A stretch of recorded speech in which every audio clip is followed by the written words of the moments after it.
welcome to In the Rising podcast. My name is Bettina, and this is the platform I've chosen to talk about living a life that's really in alignment with your hopes and your dreams and your goals, and leaving behind that shame, blame game that really does nothing for you or for anyone around you. So I like to start off by saying that I am not a licensed counselor, psychologist, psychiatrist, but I am a healthcare professional and a certified life coach. And I like to approach things from the perspective of questions of how we can get to the point where we feel fulfilled and basically have fewer regrets. Regrets are going to be there, but fewer and fewer would be ideal. So today I wanted to talk about something that kind of just fell in my lap, and that was about having control over your own life and having control over your view of what that should be under all and any circumstances. And I came across this poem, Invictus, which is actually written by William Ernest Henley. And just by the name yourself, like we know, this is an older poem that someone wrote this at least 150 some odd years ago. But what is really cool, in my opinion, is this last little verse. It matters not how straight the gate, how charged with punishments the scroll. I am the master of my fate. I am the captain of my soul. But what does this really mean? What does it mean to be the captain of your soul? And basically, it's no matter what the circumstances are, that I am in charge of my life, that I am directing my path. And how I allow life and all the outside stuff to limit my desire and dreams is also within my control, right? So when you have a vision or goal, it is so important not to be distracted by opinions of others, of actions of others, really to be captivated by your purpose and your reason for being, your reason for waking up. Or whenever you listen to anything, it's like, what is your why? What is your why? What is your why? Figure that out and stay with things that keep you in your why. Because there are many things that other people will say to you because they don't have what it takes, or they don't have what you have. They don't have certain gifts that you have to make changes. And other people have some kind of power, but then they change the goalposts. And you've probably had people like that in your life. Sometimes it's family, sometimes it's work, where this is what you have to do to get to the next level. And then when you get to that, oh no, but this is really what you need to do to get to the next level. And then you get to that point and it's, oh no. And these goalposts, I mean, it's if this is really what the game of football would be like, it would not have as many fans. Like there has to be an end point. And people will always move those goalposts for their own benefit, not for yours. But what is your goalpost? Like, is someone else moving them? Or are you?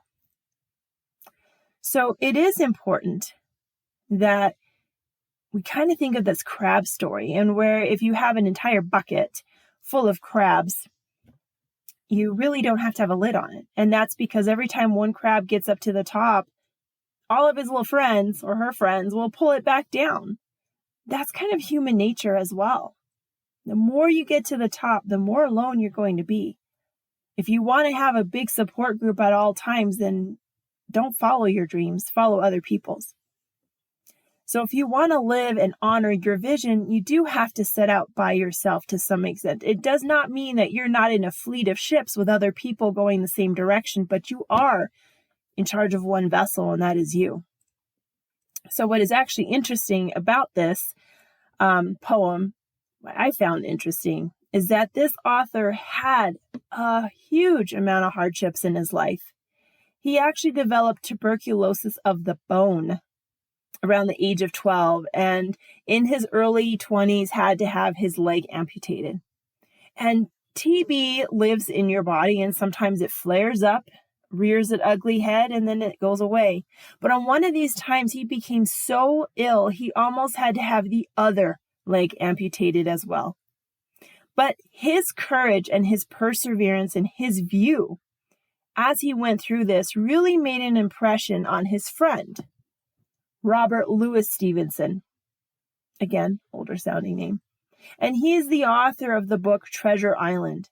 And one of his characters that he modeled after his friend who showed so much courage is actually Long John Silver. In some parts of the country, we also know of the little fast food restaurant with the wonderful hush puppies, also Long John Silver. But what really hit me was his courage, the author of Invictus, his courage in following his dream and saying, I will, no matter what, move forward. I will still write my poetry. I will still show this, made an impression on other people. And that's how we live on. It's not just directly us to someone, but what people see in your behavior, how people see and perceive you with all the obstacles that you have in your own way. And so what I did as I went through more research is I found out this is actually a title of a movie as well. And Morgan Freeman plays Nelson Mandela. And Mandela said that this is one of the poems that helped him through all of those years of imprisonment.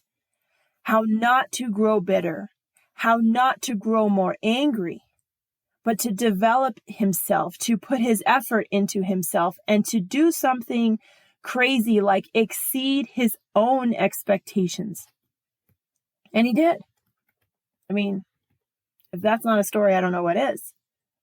But having these words from someone else's difficulties helped Nelson Mandela. And it's the same way that poem stuck out of the I am the captain of my own soul stuck out to me.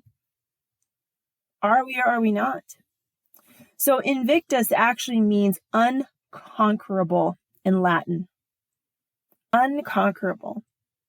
That your spirit cannot be conquered by anyone under any circumstance. And sometimes those are very big circumstances, but your soul is always that one thing they can't take, right? It's, you can take my money, you can take my house, but you can never take my soul because I don't have to give that to you. And the more we feel like we are the captains, that our fate relies on the decisions of what we make and not on others, that determination and perseverance in ourselves makes us our own captain. That means those stars and that compass belongs to you alone. But what exactly does it mean to be the captain? Because, there's captains we respect and we hear that, the one that leads his crew to safety and does everything and he's the last to escape. Or sometimes you'll hear the captain goes down with his own ship. But what does that really mean? It means that this person shows valor in the face of fear. Even when those circumstances are dire, to still do the right thing, to still care for other people, to still show humanity and faith, and in so many ways love other people regardless. And that storm that captain is in can be small. And sometimes that storm just seems to last for years and years. It can be health scares. It can be family drama. It can be work drama. It can be your own interpersonal drama. It can be a storm of anything, but it is still you driving and steering, basically, that ship. And if we are to remain unconquerable, it means that we are choosing to restart, recharge, begin again, keep fighting, keep going, saying yes under all the circumstances. We choose that over going just below deck and blaming the world that our ship has, changed direction, has no purpose, no guidance, no value, no life. It is really in that adventure of a lifetime that we end up being that captain. And it is usually one lifetime, that's all we get.